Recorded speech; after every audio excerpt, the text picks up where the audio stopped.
Thomas Warrick is a senior fellow at the Scowcroft Centre for Strategy and Security Forward Defence Practice at the Atlantic Council. He joins me now live from Washington.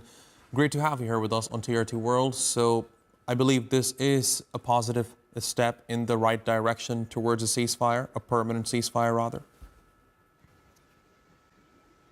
That would certainly be everyone's hope. The idea being that for 3 days while Russia and other countries celebrate the end of World War II in Europe many years ago, that there would be an end to the current fighting in Ukraine. But realistically, we have to say that the odds are that the fighting will resume.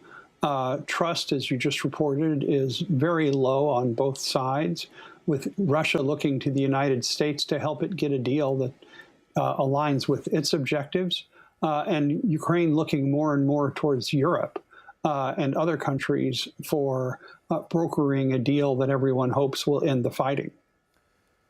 Now, when Donald Trump came back to the White House, the general consensus among experts was that he is more aligned to Russia. But given the fact that fighting has not stopped despite multiple calls from the U.S. president, do you think the alignment from Donald Trump has changed or shifted more towards Ukraine now? No, I think what actually happened was Trump had the idea of a ceasefire in place. Ukraine accepted that very quickly, but Vladimir Putin did not.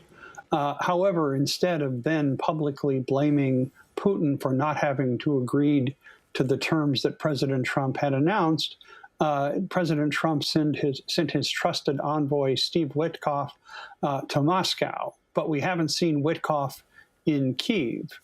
And so what's gone on up until now has been the ballet of two sides who look like neither one will agree to peace on terms that the other will accept, but with the United States not willing to put its thumb on the scale to bring this into balance. Europe seems more willing to do that, but right now there doesn't seem to be any imminent hope that peace is going to be reached in the next few months even. But Mr. Warrick, certainly at some point this war will end. How will it end? When it will end? Of course, these are questions that still remain unanswered.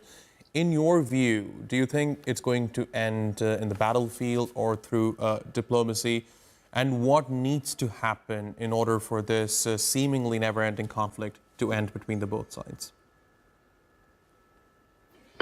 Well, eventually every war ends. History makes that very clear.